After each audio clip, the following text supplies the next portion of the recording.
The hotel lobby was unusually busy that afternoon, filled with the usual blend of tourists dragging suitcases, business travelers rushing between meetings, and hotel staff weaving through the crowd with professional efficiency. Yet the moment the tall, broad-shouldered man walked through the glass doors, something shifted.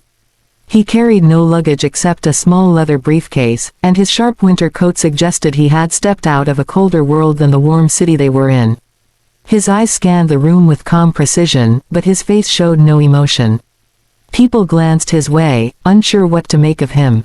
He approached the front desk confidently, but when he spoke, the receptionist blinked, confused.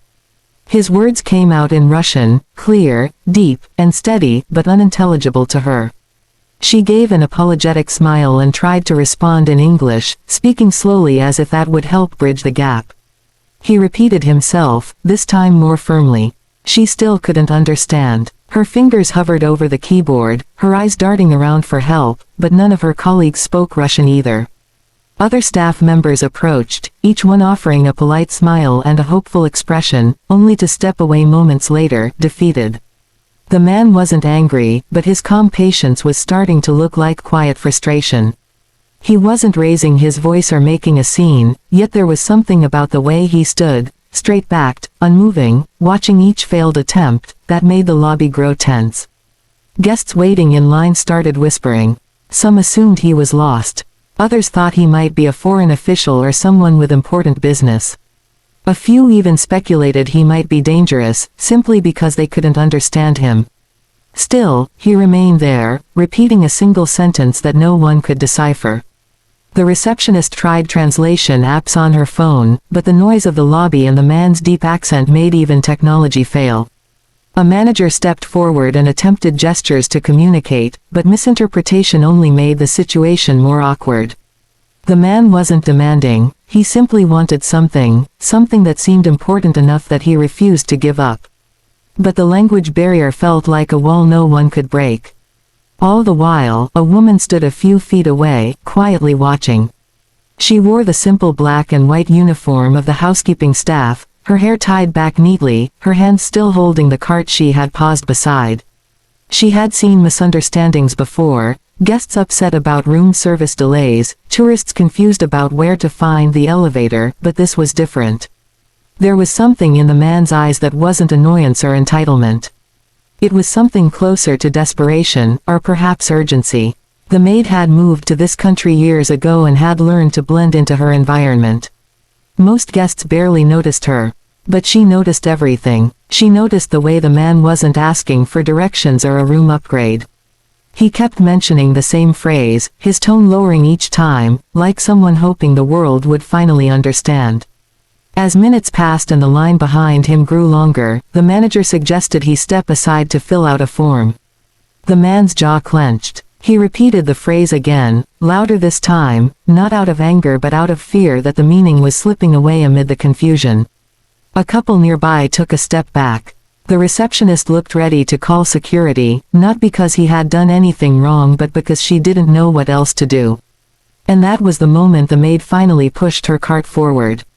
She approached slowly, respectfully, and when she reached the desk, she glanced at the receptionist, who looked surprised and slightly relieved at the unexpected reinforcement. The maid turned her attention to the man and, in a clear voice, spoke a sentence in fluent Russian. The lobby went silent. The man's reaction was instant. His shoulders fell, not in defeat, but in sheer relief. His eyes widened, softening from tension to gratitude. He answered her quickly, and she nodded, listening carefully, repeating back keywords to ensure she had understood correctly. They spoke for maybe 20 seconds, but to everyone watching, it felt like an eternity of magic, the quiet kind that happens when two worlds finally meet in the middle. Then the maid turned to the receptionist and translated calmly. The man wasn't angry. He wasn't lost. He wasn't asking for anything unreasonable. His mother, who had arrived earlier that morning and was staying in one of the rooms, hadn't answered her phone. She had a heart condition, and he had flown urgently from Moscow, fearing something had happened. He wasn't demanding a room, he was begging for help in checking on her because he didn't know if she was safe. The atmosphere changed instantly. Shock replaced confusion. Guests who had been watching with suspicion now felt a rush of sympathy. The manager apologized and immediately dispatched staff to the room. The receptionist offered water and assured the man they would handle it. The tension in the millionaire's body eased, but he kept his eyes on the maid, silently thanking her in a way words couldn't capture. She had not acted for recognition, nor for praise. She simply couldn't watch someone misunderstood any longer.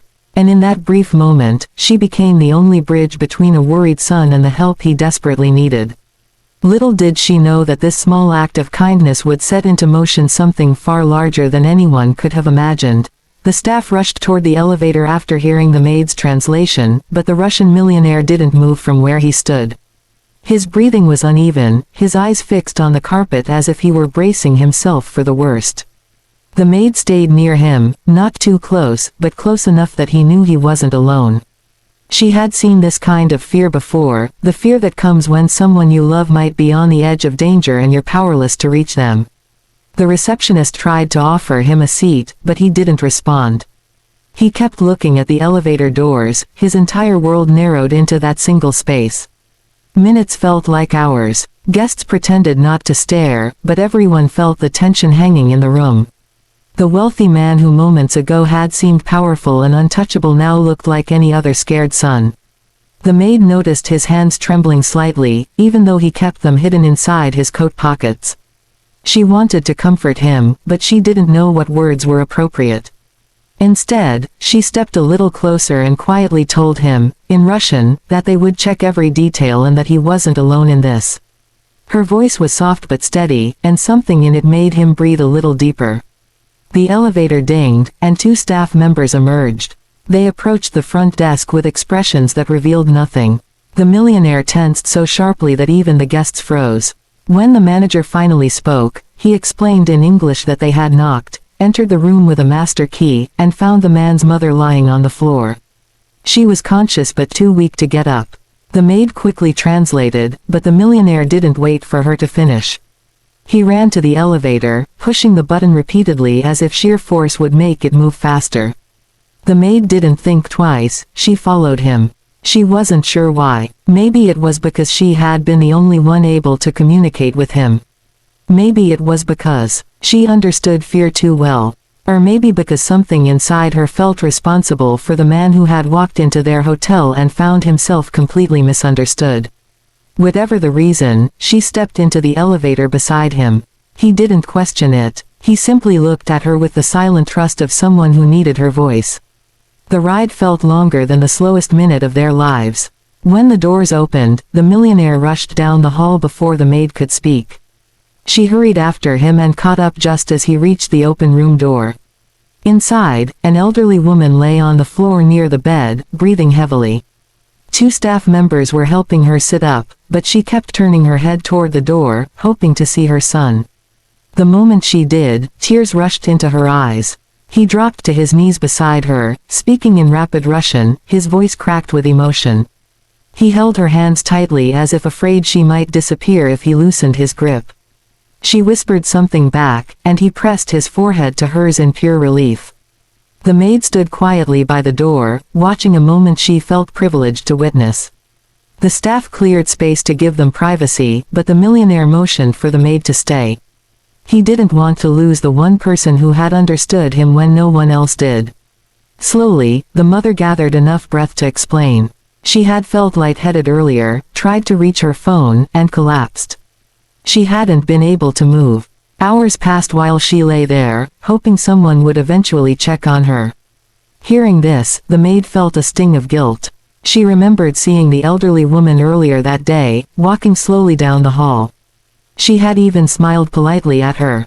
She wished she had asked if the woman needed help. An ambulance was called, and while waiting, the maid brought a glass of water. She knelt beside the mother to help her drink, and the woman smiled warmly at her, understanding immediately how important she had been in bringing her son to her. When the paramedics arrived, they spoke to the staff in English. The millionaire looked lost again, unable to follow their words. He turned to the maid, and she translated every detail: blood pressure, dehydration, the need for hospital observation. Her voice became his lifeline. After the stretcher was loaded into the ambulance, the millionaire stopped the maid from stepping away. He looked into her eyes with a depth of gratitude she had rarely seen in anyone. He told her she had saved his mother, saved him from losing the only family he had left. She shook her head, insisting she had only translated. But he understood something she didn't. Her voice had been the thread connecting him to help. He insisted she come to the hospital with them, not out of authority but out of fear that he wouldn't understand the doctors without her. She hesitated. She was just a maid, a woman who changed sheets and cleaned rooms. She didn't belong in an ambulance beside a millionaire. But the mother reached out, gently squeezing her hand. The maid nodded and stepped inside.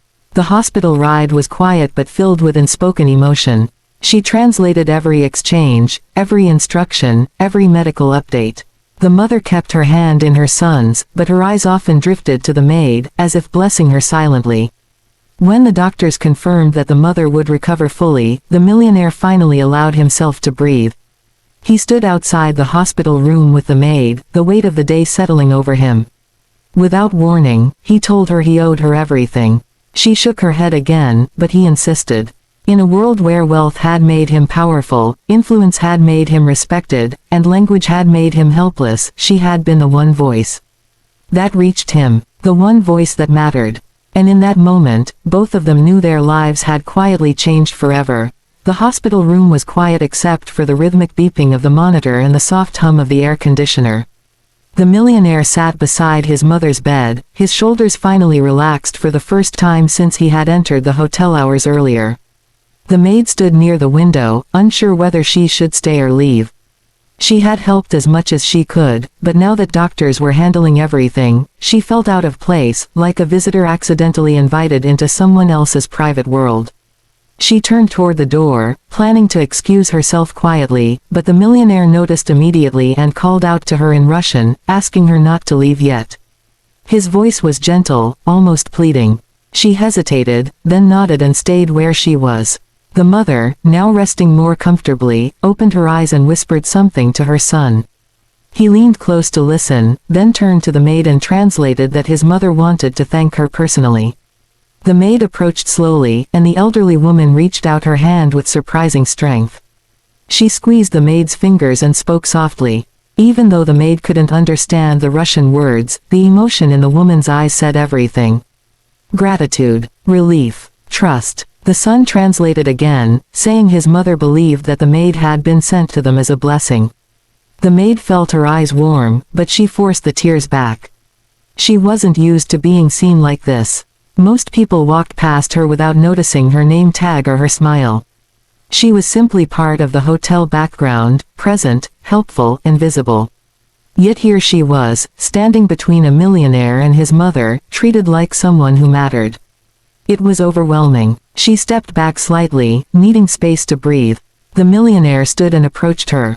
Without the panic of earlier clouding his expression, he looked younger, calmer, and surprisingly vulnerable. He told her that he wanted to repay her. Not with money, he said quickly, because he knew she might refuse, but with something meaningful. She shook her head, insisting she wanted nothing. She had done what anyone should do, help someone in need. But he didn't look convinced. A doctor entered the room and began explaining the next steps in English. The millionaire glanced at the maid instinctively, and she translated the entire explanation, ensuring he understood everything perfectly. When the doctor left, the man exhaled, realizing once again how dependent he had been on this stranger. Not because he was weak, but because language had become a wall he couldn't climb on his own. She had been his bridge. He asked her if she had a family in the city. She answered softly that she lived alone. Her family was back in her hometown, far away. She had come to the city years ago to find work, sending most of her salary home. Working at the hotel wasn't glamorous, but it paid the bills. She didn't complain. Life had taught her early that survival was a privilege, not a guarantee. He listened carefully, leaning slightly forward, studying her as if realizing just how little he knew about the quiet woman who had saved his day. He asked her about her dreams, what she wanted to do in life besides cleaning rooms. She froze for a moment, unsure how to answer. No one had asked her that in a long time. Eventually, she admitted she once hoped to finish school, maybe study languages or hospitality formally, but life had become too heavy too soon. Dreams they couldn't pay for were often packed away like old clothes in a suitcase. The millionaire absorbed every word with a seriousness that surprised her. Then, without warning, he told her that he wanted to help her pursue those dreams. She blinked, confused. He clarified. He wanted to sponsor her education, pay for language classes if she wanted them, help her get training that could give her a better future. She stepped back, shaking her head, overwhelmed. She couldn't accept such a grand offer. She didn't want anyone thinking she had helped him for personal gain. He raised his hands gently to calm her and explained something that softened the heaviness between them. When he was younger, he said, his mother used to tell him that real wealth was measured not by how much you owned, but by how much you shared in moments where kindness mattered more than status. His mother had nearly slipped away from him today, and he had been powerless to reach her. The maid had been the one steady voice guiding him through the chaos. He didn't see his offer as charity. He saw it as honoring the gift she had given him. She turned toward the bed, and the mother nodded slowly, urging her to accept. Seeing both of them looking at her with sincerity, she felt her resolve soften. She didn't give an answer right away. She asked for time to think, and they respected that. Hours passed, and as evening settled outside, the hospital lights dimmed. The millionaire's mother drifted into a peaceful sleep. The maid finally said she should return to the hotel before her shift ended. He offered to arrange a car for her, but she declined. She was used to walking or taking the bus, she didn't want special treatment. Before she left, the millionaire stopped her again. He told her that no matter what she decided about his offer, he and his mother would always remember her. Not as the maid from the hotel, but as the woman who heard a voice no one else could hear. As she stepped out of the hospital and into the cool night air, she felt the weight of the day settle over her. Something had changed, not just for the millionaire, but for her as well. She had walked into work that morning as a nameless employee. She walked away that night as someone whose voice had shifted the direction of two lives. And deep inside, she knew that whatever she chose next, her life would never be invisible again.